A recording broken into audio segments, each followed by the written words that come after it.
introduction, and welcome everybody. This is PnP Weekly episode 230. It is the 11th of December, and this will be the last episode of season 8. Right, Waldek?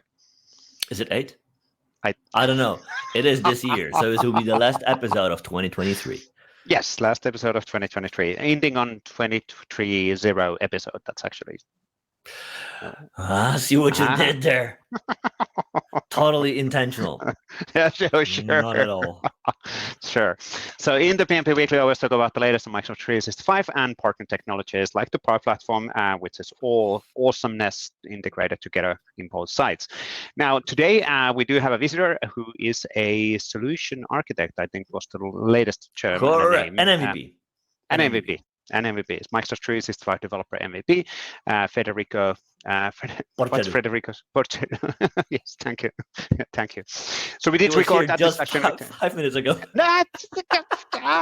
Name is hard. Who are you? Who this? New phone. Sorry, Federico.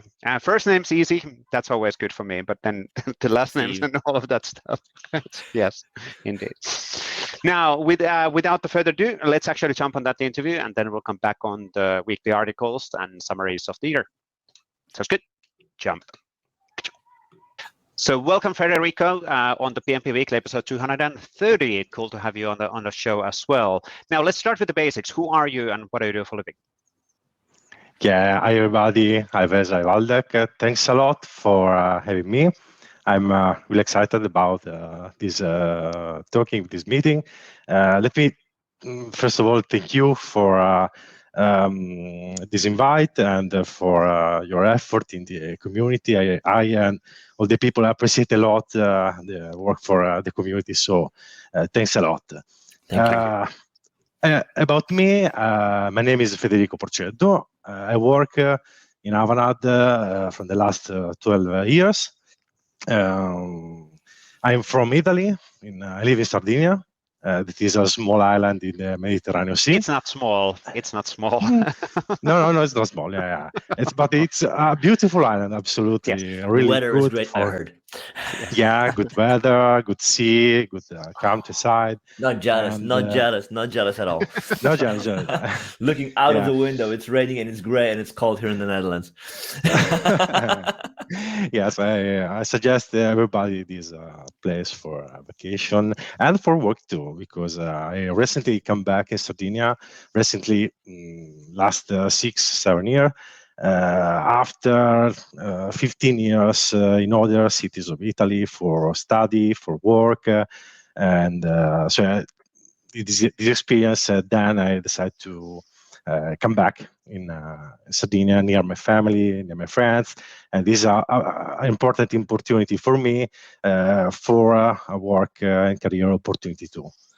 So I decided to open a new office in Cagliari, that is the main city in Sardinia, and so it's a perfect job. Now, so on that one, actually, I have to ask, so is Avanade kind of expecting you to go to the office still, or are you working mostly remotely, or what's the situation in your case? Okay, in general, Avanade is a consulting company, so we work for the customer, but in Sardinia, we had a nearshore delivery center and we work at office. Now, after the pandemic, usually I work at home and go to the office something like 1 or 2 days a week. So we have this kind of approach, hybrid approach, not for remote, but we go to the office. Personally, I think that it's a good manner to do our work, because we can work at home, so it's good for our life balance. Okay, so we can do our things, stay with the family, and at the same time, so I think it's really important to meet new hired, for instance, meet colleagues and stay in the office and work together. Yeah, absolutely. That's the one thing what has significantly changed. I think the connection between the people in a team, because when we used to sit in the office every single day, I still remember when I started in Microsoft, like many moons ago, but when other people started at the same time and we were investigating how SharePoint works because we were SharePoint consultants. So you actually had that connection, and I still today I chatted with those people. Still investigate how SharePoint works, though. Well, that's true as well. Some things don't change. Some people got stuck on the product. Anyway, Yeah. so something what you told before we started recording as well, and what you said you said near shore development team. What does that mean in practice within Avanade? Yeah, nearshore delivery center is a format, is a way that Avanade used to work with customer in the same country. Okay, because we know that delivery center have a great impact, and it's important to work as a team, as a delivery center. Okay, because there are different kind of works. You can do your consulting. Okay, stay with customer, but you need to deliver it to project and create results, create software. Okay, and in this way we can do something like we can create asset, we can create software, and we can already manage the maintenance of this software. Okay, so it depends from the business of the company. Yeah, and nearshore, because not all the customer speak English or other languages, so it's really important to communicate in the same language. Okay, it is not only this aspect, but it is a really important aspect. Yeah. I think that obviously there are country and regional level differences on the language. In certain countries, English is completely fine. In certain countries, they would never heard about English, right? And that makes perfect sense. That makes perfect sense. So what kind of projects have you been doing then within the past years? Yeah, a lot of projects, obviously, and based on SharePoint Online, SharePoint on premises. I create intranet, create a vertical solution, uses business logic based on workflows, migration, and etc. etc. I remember a specific moment of my career when I came back in Sardinia. It was 2016, 2017. That is a really important year for the SharePoint developers. True. We know. We know why. We know Waldek this. We know this one. No idea. Why? What happened in 2016? The first version of SharePoint framework developed. That one. It changed everything. Not in 2017, okay, because it is obviously a journey, but I think it's interesting tell you what happened from our point of view, because because we received this announcement, okay, and we see our customer, we see our team, and our customer were more or less 90% in on-premises. Okay, so you have portal solution based on premises, and our team too have skills related to on-premises development tool chains, so ASP.NET, .NET, maybe SQL, okay, and Farm Solution, okay, Visual Studio, okay, but suddenly, not suddenly, but something like suddenly, we need to be prepared for the present and the future. So my leadership team asked to me to do this transition for the delivery center, and I have already a team. So about there were about 15, 20 people. Okay, now we are something like 40, 50. Okay, so in all these years, we create a team with all the skill different with Node.js, React, SharePoint framework, taking the core, the information architecture, fields, content type, etc., and manage these big changes, this technology fork. It was a great challenge, absolutely. And what I can say is that every SharePoint developer was really, really happy of the new toolchain, okay, because no more IIS reset, okay? Yep. Yes, no more the big external disks, 2 terabyte disks with VMs holding them around. Yeah, I recall that. Like, my back still appreciates that very much. No, everybody enjoy a lot this big change. And I can say that young people, because I'm 31, but my colleagues who are about 22, 23, 25, so something like Gen Z or more or less, appreciate a lot the client development approach. So they appreciate a lot the React to base a solution, and change everything, because change our plan of academy. We have an academy for new joiners where we explain internally what is SharePoint, what is information architecture, and how can develop a SharePoint solution, etc. And we see that we miss finally a React skill. Okay, right. So we start to invest funds about React courses, etc. And it was a great moment for me, for everybody. That is an interesting point. So how has the academy and the kind of the topics and the skills you teach internally changed over the time, right? Because like you mentioned intranet, so you mentioned kind of the conceptual things, domain knowledge of sorts, but there's also the tech stack, right? Like server-side development versus client-side development with different tool chains, different tools, and all that. So how has that changed?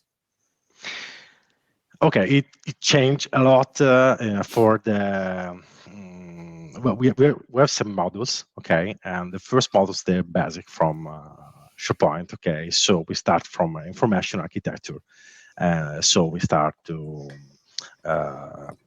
explain what is SharePoint, first of all, okay, and some basis about clouds and system based like SharePoint Online and all the Microsoft 365 suite. Then we continue about SharePoint framework and client server object model. So we have some pre-requirement, okay, because you need to be basic C#.NET developer, okay. You need to be Node.js TypeScript developer, okay.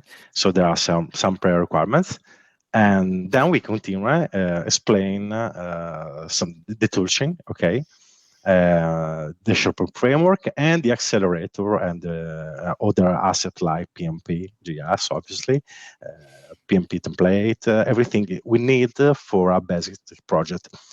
The goal of the academy is not to create full stack developer and main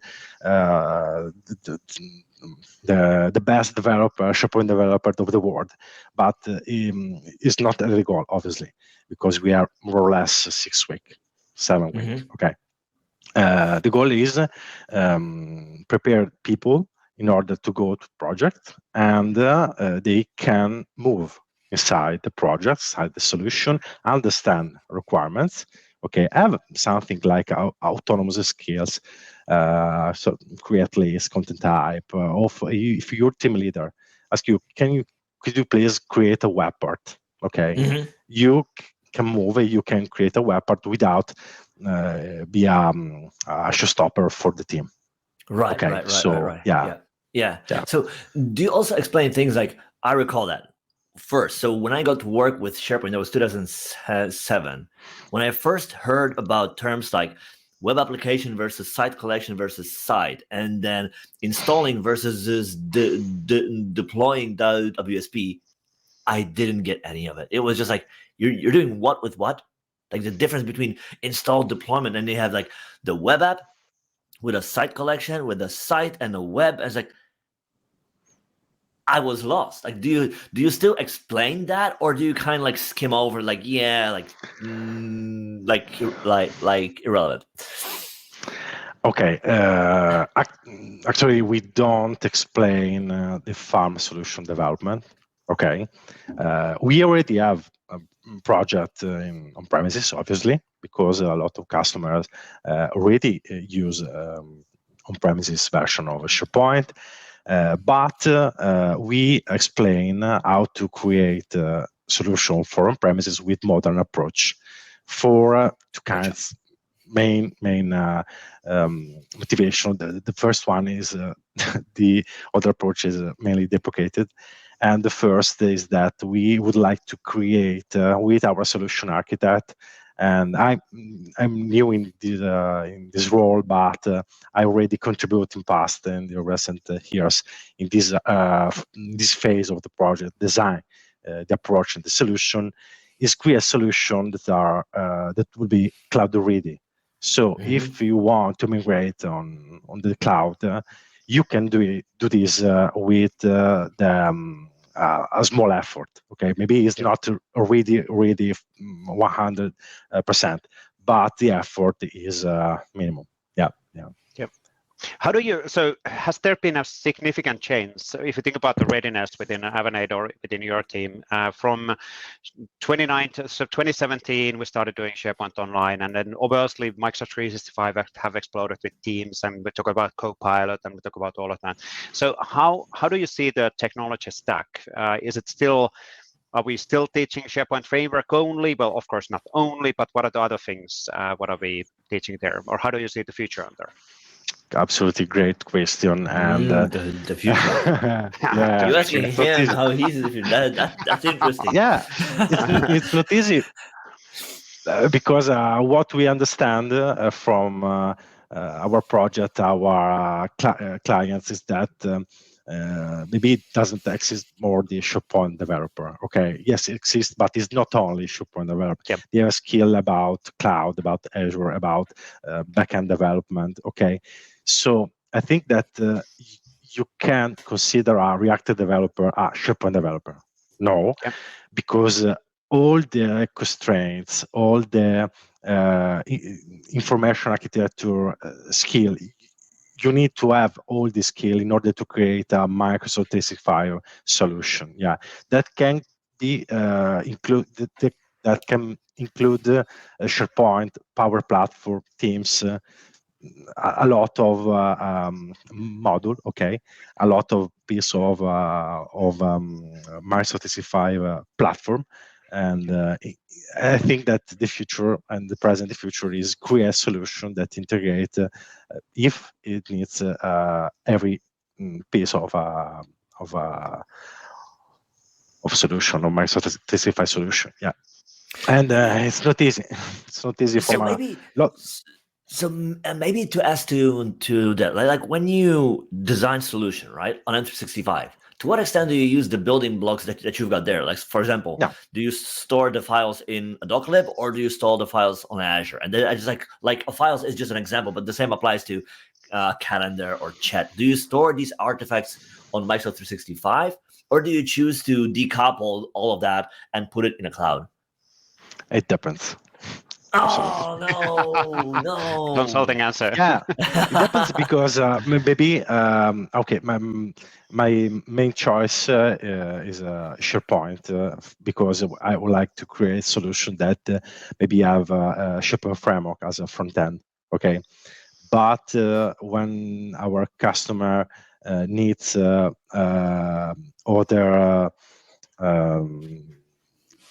requirements related to AI.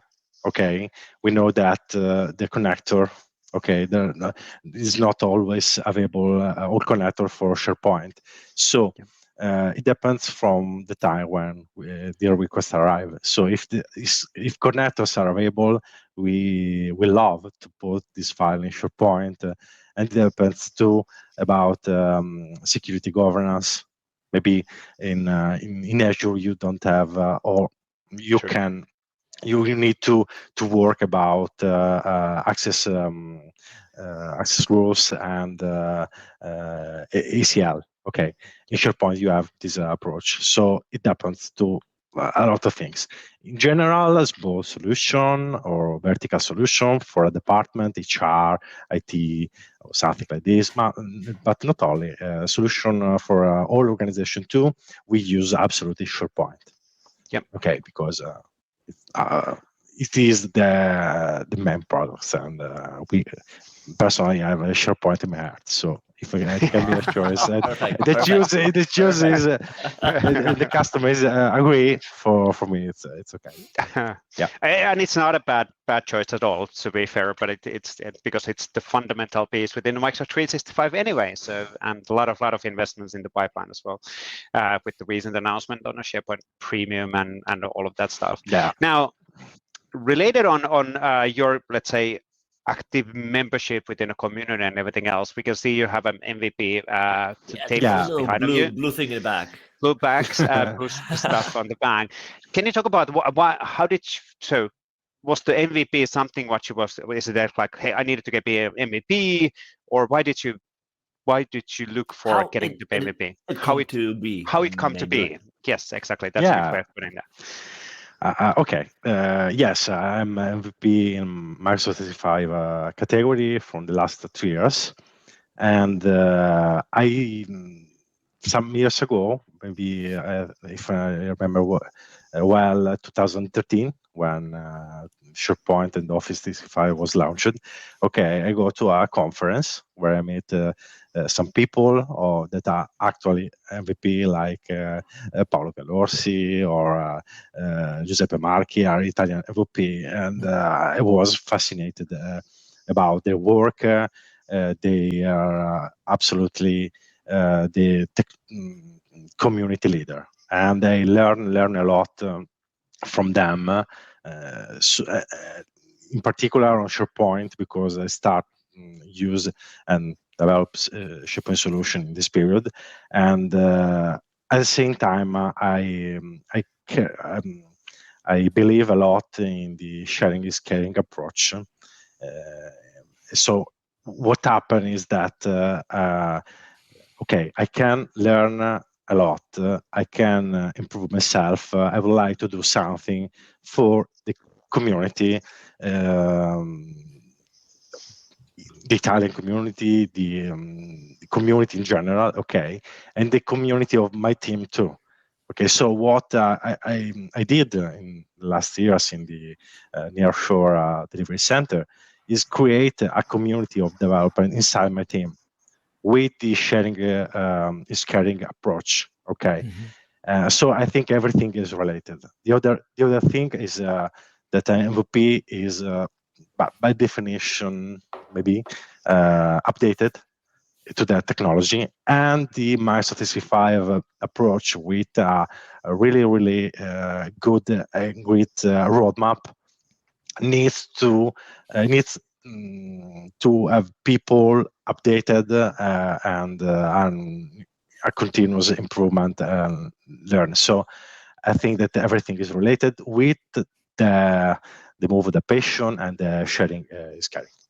Yep. So I am really happy to do my contribution to my team. I have a lot of friends and a lot of MVP that for me are model, like Giuliano De Luca, that is my mate, friends, partner in crime. We did a lot of things together. And yes, Giuliano is my the guy that proposed me, if you work on your contribution, maybe you can receive sooner or later this award. And I'm really honored and proud of this award. Yeah, absolutely. So that is an interesting point. You mentioned that, right? So somebody else who already was an MVP and who you looked up to in a way told you, hey, like if you ramp up your work a little bit, like you might be an MVP too. How did you get it? How did that come across? Like, there's like somebody like who is an MVP already, because like, hey, like you might be there too. You're like, was it like, oh my god, shock, or was it like, that's cool? Well, in general, it is appreciated this the role. I feel the responsibility because okay, MVP is not the best developer of this category. Okay, it's not that MVP. MVP is a community leader that contribute and love sharing. Okay, so what happened is I always explain that it is volunteer. It is something related to the community. Yeah, that's actually a really good way of actually saying that. Just recapping, it's being an MVP is not that you're the most technically the most awesome best in the world. That's not how you get the MVP. You get the MVP of being a community lead and sharing and facilitating and helping others. That's actually really good on putting that. Actually, like one thing not does that not. a lot of does not MVPs take are away the technical, other. but still, exactly, yeah, Exactly, right? absolutely, So, absolutely, yes. 100%. Yeah. But again, it's not about the technology and the technical skills as such. Yes, those benefit as well, and there it's not a either or, but it's more about the community and sharing with the community. And you've been actively talking and presenting on the community events as well. So I'm just checking that you were actually talking about the power of Viva Connection really pretty recently with Giuliano De Luca. Was that where was that? In Milan. Was Yeah, last, that was Milan. last week. Yes, that's true. Yeah, Yes. the WPC conference. This is the most important conference in Italy about Microsoft technology, all technology. Yeah, two sessions, one about Microsoft Guest and one about Viva Connection, with a lot of followers, yes. And we talk about how to extend your internet with Viva Connection. So we talk about Viva Connection Toolkit and new features about in SharePoint framework about Viva Connection. So good feedback from everybody. Where some app developers have IT pros, so yeah, good feedback, sure. Cool. Yeah. Talking about MVP, I would like to say that the first year and a half, there was the pandemic. Okay, so Gotcha. yeah, because you mentioned 2 years, so you became an MVP in 2021, right? Yeah, exactly. Mid-pandemic, exactly. Yeah, and what happened last year that I was really lucky because I went to the MVP summit and in person. In person. Yeah. Oh, this year. that's so cool. This year, yes. Yeah. And the first year where we come back in person. Correct. And it makes the difference in my mood too. Not only for the trip, absolutely, and the campus, etc., but focus to the activities that we did during the MVP summit. We talk with product groups, and I feel different this year as a MVP respect the first year. Okay, because I feel I come back with a boost. Okay, because I feel the importance of communicate with product groups and with all over MVP, absolutely, in person too. Yes. So I'm really happy of this experience, and I think that it is, if it's possible, can continue in this way because for me it was absolutely a boost. Yeah. And it's actually super important for product groups as well, because the MVP Summit is one of those things where the internal community leaders tell for product groups and engineering what's important and what's not. And yes, me and Waldek, as an example, we are always here, we're always present and always that, but that's not the case for most of the communities. For most of the product group members. So most of the people are in Redmond. They don't necessarily have the option and opportunity to be at this level of engaged. Not to mention they have product to build, and that is a handful. Exactly. On its own, right? I mean, it's it is a full job already, and then adding everything else on top, you only have so many hours in a week. So, in a way, I'm glad that folks spend time on product, but that means that you have us being more in front lines. Yep. Yeah. Anyways, the one thing that I wanted to ask you too. So 2 years back, you became an MVP. What's changed?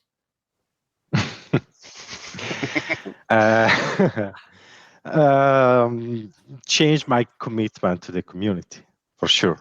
Not because I am MVP, but because as MVP I need to act, let me say, better, or in a more in a more efficacious way. You represent basically Yeah, the program. yeah, Yeah. yeah. In this exception, absolutely.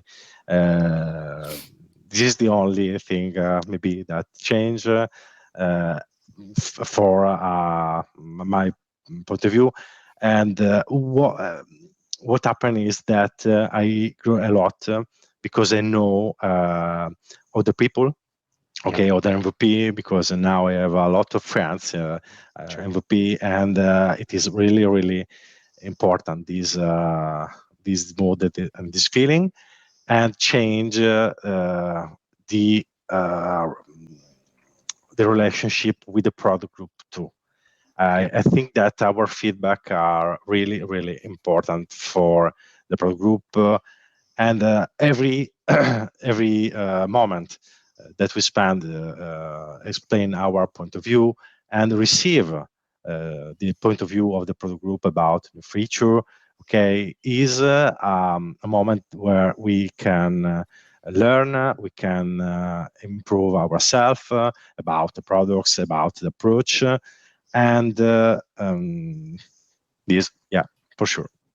Yeah, makes perfect sense. And that, like you said, the networking is super important piece to get to know the people and having those connections and opportunities. So for sure. Yes, but then you can see other point of views. Correct. Maybe okay. I work in a company, or a very big company. Okay, we have a lot, so I see a lot of projects from other country too, but not sometimes it's not enough to. It's important to see, okay, I have another kind of problems because this is another reality, another situation, and okay, I don't never see it in this way, so it's new for me. Yeah, absolutely. And that comes back on something what we talked about with Waldek quite a few times in the past as well. So having that diverse viewpoint will teach us more. So it's not just about having a more broader peers to talk to and learn from them is super important part of the community. And it's also invaluable. Like if I think back, you get to work with folks with whom you don't get to work otherwise, and that's invaluable, like for your own career, for your own growth, not to mention for the skills you acquire, right? Like you get perspective, because again, oftentimes, perspectives are specific to company where you work. Like you have a common approach, you have a common way of doing things, because that's in place. That makes perfect sense, because you want to be efficient, you want to be able to hand off the work to other folks in the org, but that comes at a price of everybody's doing the same thing in a way, right? And everybody's doing it the same way. And there's nothing like, learning from others, like, hey, like, how do you do your work? And like open source or community is a perfect way to learn that. Like you get, and oftentimes these folks are also skilled and super smart, so it's like 1 + 1 + 1 allows you to, it's a huge win. Let me, in our team, for instance, we have a moment during, we have a town hall, monthly town hall where update for, we communicate update for everybody. And more than half of this town hall, we create a moment with other colleagues that is sharing experience. Okay, so we have this problem of sharing and see what our colleagues do in the project in our team too. Okay, it's not a matter only of a company. Okay, this we have this problem in house. Okay, so we create this moment where people of the team explain their, okay, this is my last project, I use this approach, the goal was that, etc., etc. And it is a great moment for the team because because we see that we are a lot. So it happens that I don't know what my colleagues are doing, and I think it's not okay. Wow, it's not acceptable. Okay, so we create this moment for sharing what are doing the people, how. Okay, the issue, the problems, and it is a great moment for young people, young developers, okay, or junior developers, okay, because it is a moment where okay, you can talk to everybody, so maybe you can know who I am, yeah, and it is a good exercise in public speaking too. That it is a great feature. Yep. True. Exactly. Yeah. Cool. I guess from a time perspective, we need to start wrapping up quickly. But let's do the classic. What's happening this week or within the upcoming weeks? So anything interesting on your table, which you can talk about, Federico? Okay. We have some conferences with Giuliano. Okay. Still before holiday. Still before. Okay. Cool. Before holiday, yeah. The festive tech calendar, if I don't remember well. And then I was waiting for vacation for sure. And then we see New Year. Yeah. Holiday season is coming. Yeah, I need it. What about you, Waldek? Anything interesting on your table? When are you're out as well at some point, right? Eventually, yes. Eventually I will be out, but not for the next let me see, 2 weeks. Yeah, so this and next week I'm still at work, then taking the week after that a few days off. What's interesting, what's coming? So last week we've done a new release of Dev Proxy. We've done a release of CLI for Microsoft 365, so that is shipped. I think we will have another release of CLI for Microsoft 365 just before the end of the year, I think. Cool. On the 29th or something like that. So that's coming still. This week, we're wrapping up on some new Learn content around extending Microsoft Copilot for Microsoft 365. So that should become publicly available in the coming days, I hope.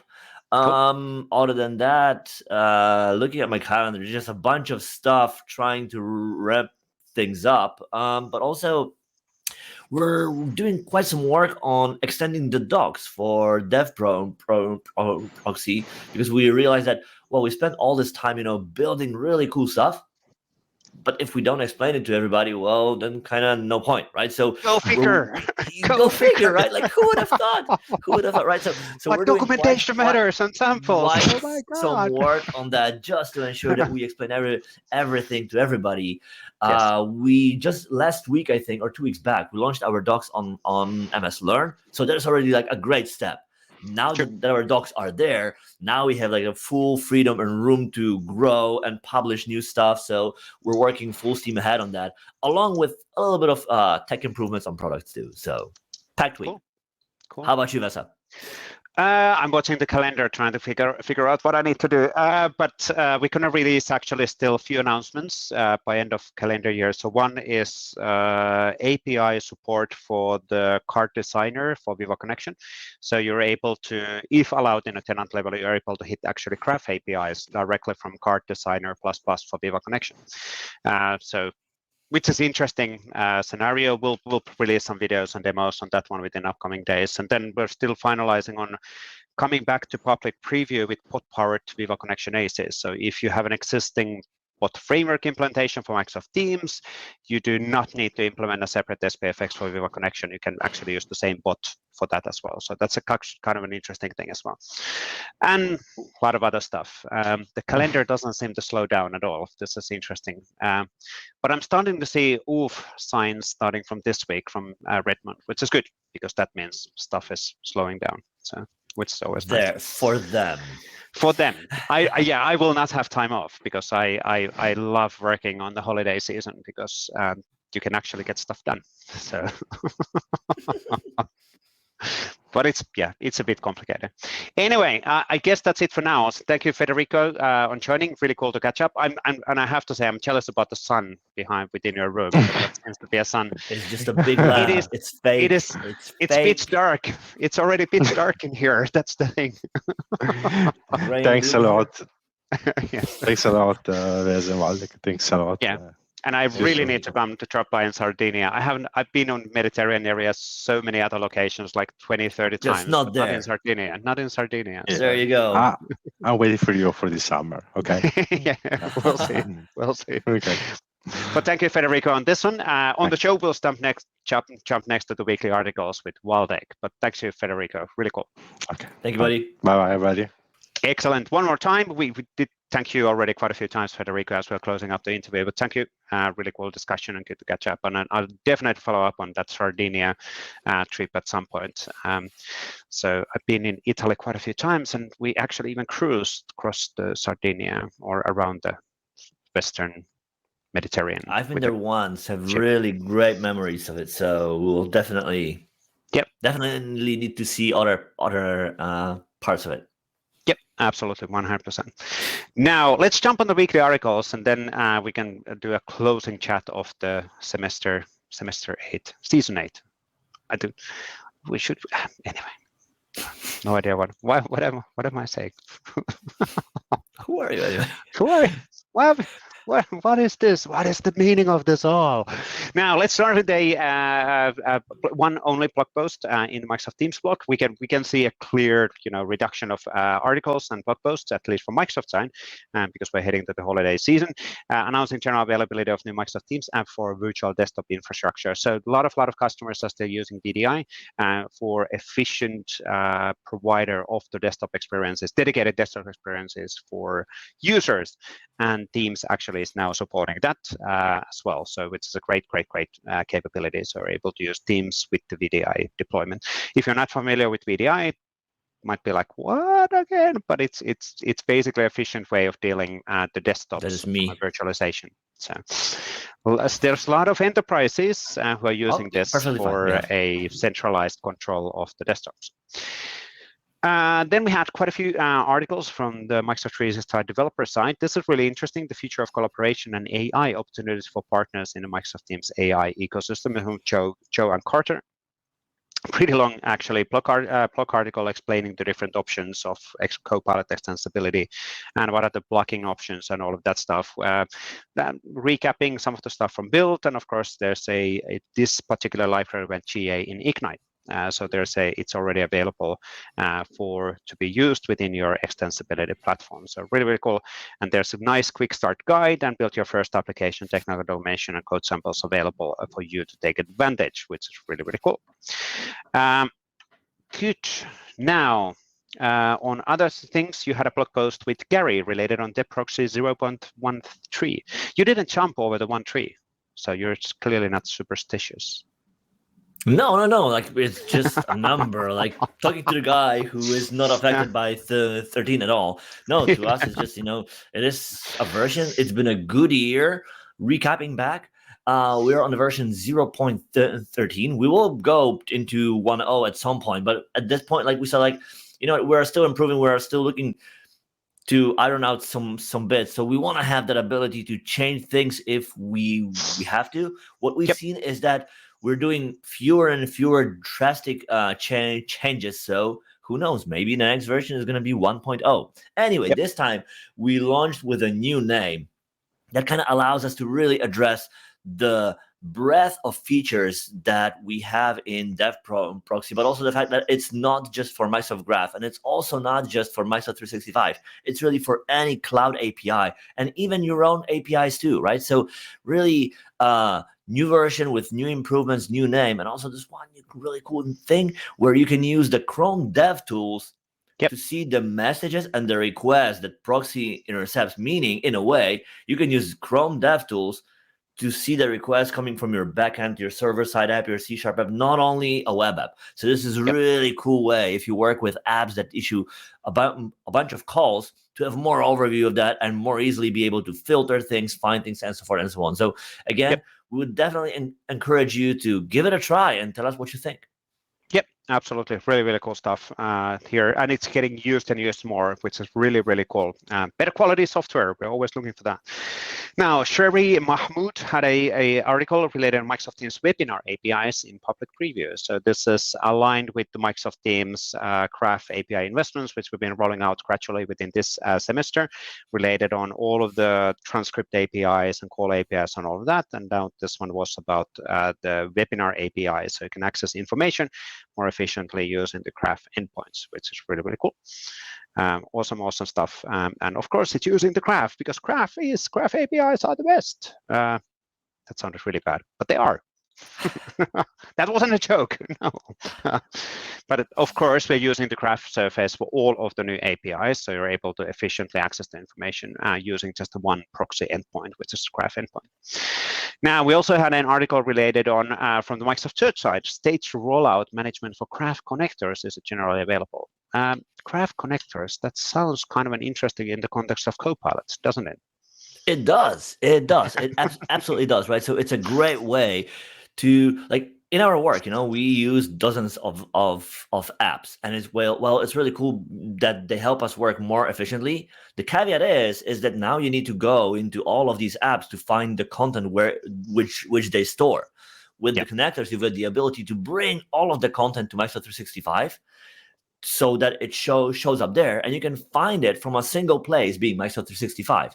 And the ability we're showing now here on the screen is it's all about rolling out connectors that you build to select group, so that you can more easily test it with some a group of folks before you roll it out to everybody in your org. Yep, absolutely. Really, really cool. Awesome stuff. Now, on the Power Platform developer blog, there was two articles as well. So build your next application on Dataverse now with hyperscale support for any enterprise data. That sounds really, really hyper, but it basically means an Azure SQL hyperscale support up to 100 terabytes per individual database. That's a lot of data. That is a lot of data as well. And of course, you can use that with the true to power, Dataverse as well. So really, really cool. Awesome stuff. Awesome stuff over there. We also had a update on the Power Platform CLI, simplifying authentication profiles. So basically, you can do multiple authentication profiles within your Power Platform CLI as you are connecting in, which is really, really cool option as well. And that's available there from Marcel Ferreira. Thank you for that one. And then we had an update on from Gomolemo Mojave around announcing live stream series, Let's Learn Power, and a real-life AI Power Platform use cases. Really, really cool stuff as well. So I think we need more and more content related, not just releasing stuff, but also showing how they can be used. Coming back on, like, for example, the Teams AI SDK, which says, yes, it's cool. Can somebody show me how to get started? Simplified, videos and stories, community call demos, all of that stuff are incredibly important to answer that baseline. How do I now get started? Give me a 5-minute video. And this is exactly what is being done here. So it's a new series related on how to get started. And let's learn the AI together with Power Platform. There was also a Power Platform site, Power Apps, had a blog post related on building new apps and tables with Maker Copilot. Is now available worldwide, so you're able to ask the Copilot create stuff for you. This is now coming across all of the products, of course, in Microsoft, Copilot-driven extensibility or creation of stuff, which is really, really nice. And then there was a blog post from Scott Durow around accelerate developer productivity with Microsoft Power Platform. And this is actually quite interesting article related on, let's forget about the low code for a minute. So looking into the Power Platform from the pro developer perspective. So not just on the low code, no code perspective, which is true. There's a low code, no code, and pro development storyline in Power Platform as well. Really, really cool stuff. Now, on our Microsoft 365 Power Platform community blog, Luisa Fries released this blog post just today, the Ultimate Guide to First-Time Presenters in Microsoft 365 Power Platform community calls. So basically a summary related on how to sign up for the calls, why it is actually recommended to do those calls, and what's the value for people to actually do those calls, and how do you do that? So request a demo slot form. We do have a form. Let's see if I can actually zooming the URL, AKMS community request demo. It is actually promoted here as well. I'm going to close that one. but you can easily sign up for the demos, and then that actually is a great way of getting experience on presenting. We do have a buddy system, we do have sharing is caring initiatives, so we're training people, we can help you on your presentation as well. So, and recognition program, of course. Actually, now that we are, going towards the end of the year, if presenting in front of a group is something like, a long-standing goal that you might have, and you just you want to, like one of those things that you would like to take on in the next year, think about like this might be, the way for you to set the first step towards that. Have some folks, help you out and have that first experience. Like it's pretty cool. Yep, absolutely. And one thing here, actually, I need to call this out because we talked about this one, Luisa. So all of the community call demos are published as an individual YouTube videos as well. So you get additional level of visibility. And just as an example, last week, Luisa's demo went live in the social media and in the YouTube channel, and she got 5 business leads out of that immediately in the next 2 days. So it's not just the presenting of or experience of learning how to present. It's also the business. Correct. Yeah. It's the business value of showing what you can do, and then people know, oh, that's really interesting. Let me ping this person. I want to do business with her or him. Cool. On Marcus Miller, demystifying Teams creation in Microsoft 365 2023 version. This is an older video, how that was done, and then he's walking through the different options, how you can do it in 2023, how to get stuff done and created and associated teams in the sites and all of that stuff. Now, there was also a blog post from Michel Mendes related on getting a proper SharePoint list columns internal names to use in the list formatting JSON. This is a interesting let's say the challenge, bit of a complicated thing. Yeah. So in the list formatting, you would have to every now and then refer to the internal name. And yes, we do not show that in the UX by default, but it's visible actually in the URL. So, not optimal. Everything about potential product improvement idea is right there, right? If we require people to use these names, we need to show them somewhere. Yeah, that's a good idea. That is a good idea. Makes sense, right? Now, Martin Linkstoy had a correct paging with searching SharePoint. So how can you actually get for example, in this case, invoke PnP search query and then get 500 items at the time and then do looping of getting stuff available. So here's the solution and note for the Microsoft Graph. So his findings related on how I can do this stuff, which is cool.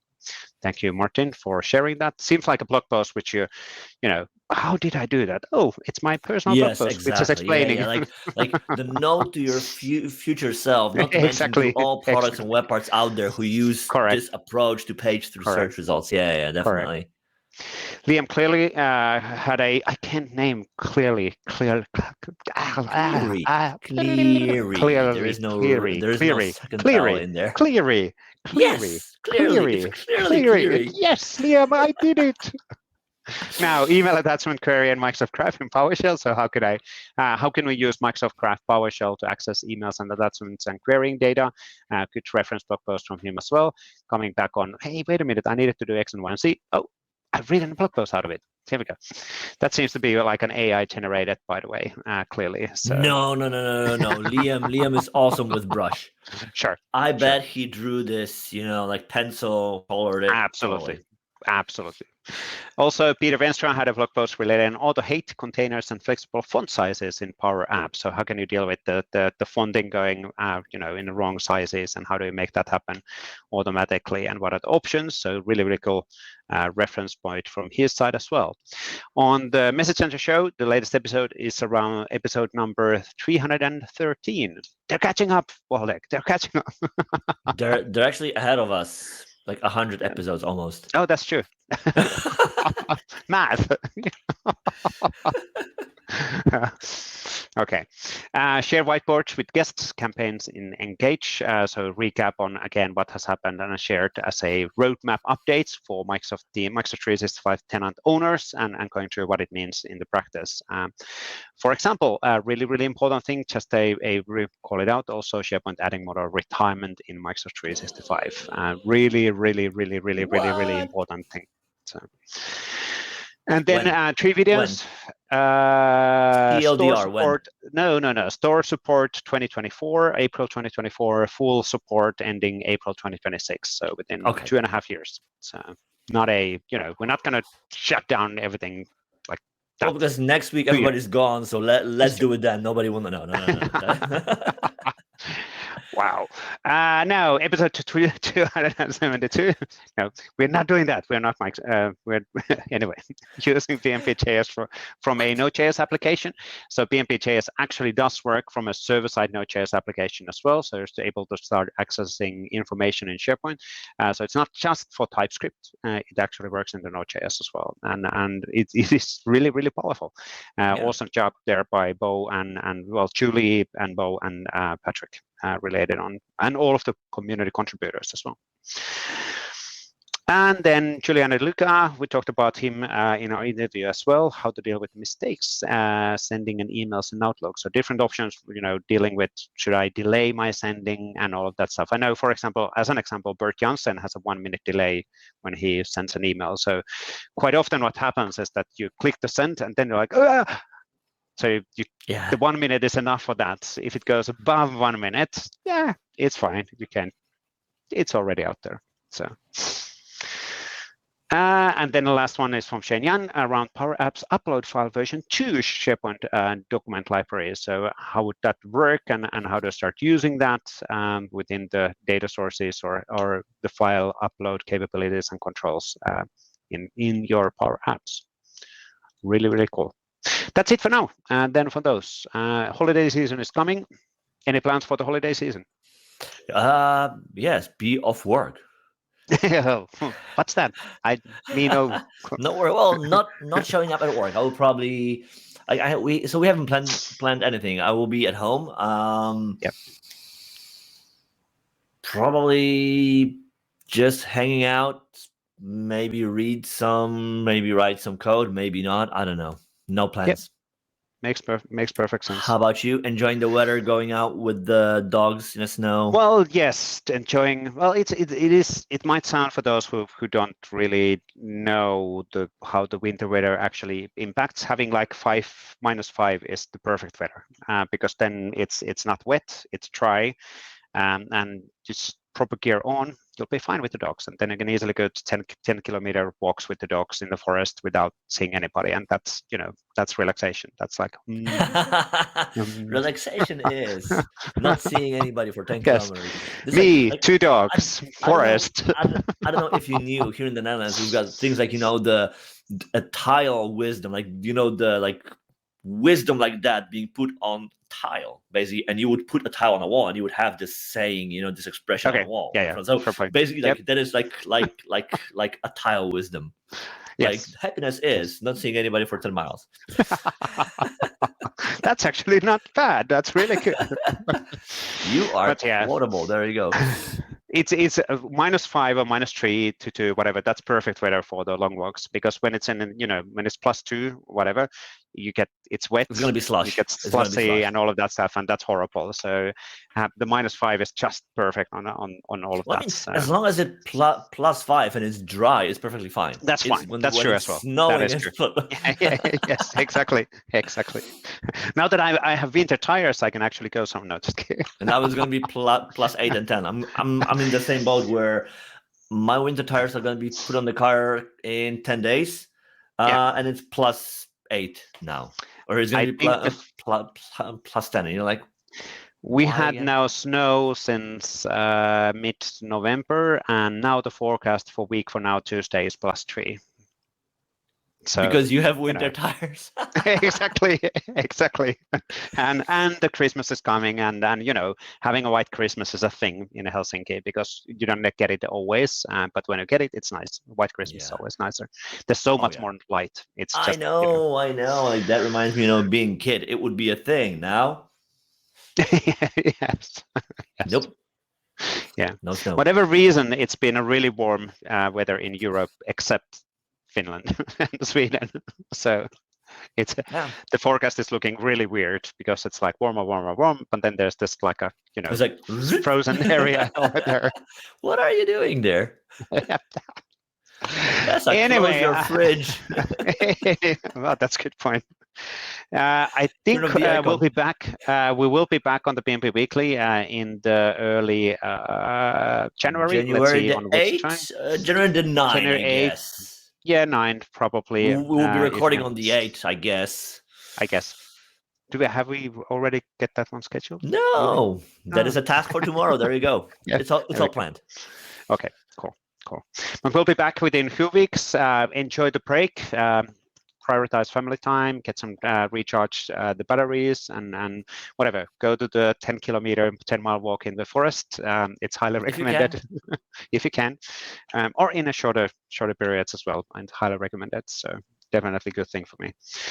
Well, that works for me at least. But Waldek, we'll see you in the early January. I'm gonna see you probably somewhere this week still. Yeah, probably later today. But anyway, or the next week, or the week after. No, storytelling, Waldek. Yes. Storytelling. It's gonna be so hard. It's gonna be. I'm gonna miss these calls. Like 3 weeks. I don't know how long I'm going to handle this. True.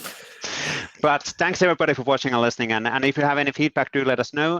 We're always welcoming feedback and ideas. And if you have somebody who we should be calling in as a visitor, let us know as well. Always I was welcome. just about to mention that if you would like us to interview somebody or just bring somebody on the show, do let us know. We would love to, as much as we enjoy, finding out who's working out there, who's building things, writing things, sharing things. We don't know everybody. Again, so if you know somebody who's doing awesome work and deserves, to be put in spotlight, do let us know, because we would really appreciate that. Yeah. And with those words, thanks everybody. We'll be back in January. Bye-bye. See you in 2024. That's crazy.